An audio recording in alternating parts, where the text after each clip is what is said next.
Hello বন্ধুরা, আজকে আমি চিকেন রান্না করব। তো দেখো, এখানে চিকেনটাকে ভালো মতো করে ধুয়ে রেখেছি। আর এখানে পেঁয়াজ, লঙ্কা, রসুন আর নিয়েছি আলু পিস পিস করে কেটে, আর আদাও নিয়েছি, জিরে, এগুলো আমি সব বেটে নেব এখন ভালো মতো করে। সব রেডি করে রেখেছি। তারপরে এখানে দেখো, আলুটাকে ভালো মতো করে লাল লাল করে ভেজে নিলাম। তারপরে কড়াইয়ের মধ্যে দিয়ে দিলাম পেঁয়াজ, লঙ্কা, রসুন, তেজপাতা দিয়ে ভালো মতো করে ভেজে নেব এখন। তারপর দিয়ে দিলাম মাংসটাকে। এখন একটু ভালো করে ঘেটে নেওয়ার পর দিয়ে দিব পরিমাণ মতো লবণ আর হলুদ দিয়ে আবারও ভালো মতো করে আমি ঘেটে নিচ্ছি।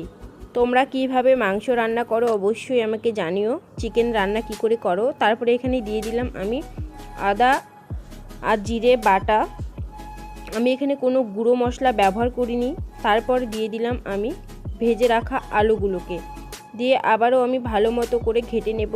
আর এখানে কিন্তু আমি দিয়ে দিব গোলমরিচ বাটা, কারণ আমি কাঁচা লঙ্কা কম দিয়েছি, তাই গোলমরিচ দিয়ে আবারও ভালো করে ঘেটে নেওয়ার পর দিয়ে দিলাম আমি জল।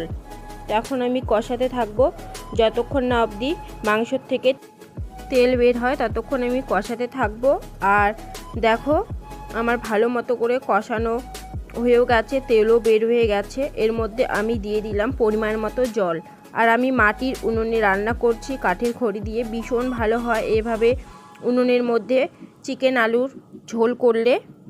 আর আমার তো খেতে ভালোই লাগে। তোমাদের কেমন লাগে অবশ্যই কমেন্টের মধ্যে জানিও। তো দেখো, অনেকটাই ফুটে গেছে ঝোলটা। এর মধ্যে আমি দিয়ে দিব গরম মশলার বাটা, দিয়ে আবারও 2 মিনিট ফুটিয়ে আমি নামিয়ে নেব। তো দেখো, নামানোর পর মাংসটা রেডি খাওয়ার জন্য। তো আমার এই ভিডিওটা তোমাদের কেমন লাগলো, চিকেন আলুর ঝোলটা, ভালো লাগলে অবশ্যই লাইক, কমেন্ট, শেয়ার করো। আমার চ্যানেলকে সাবস্ক্রাইব করে পাশে থেকো। আবারও নতুন ভিডিওতে খুব তাড়াতাড়ি দেখা হবে। আজকে এ পর্যন্তই বন্ধুরা।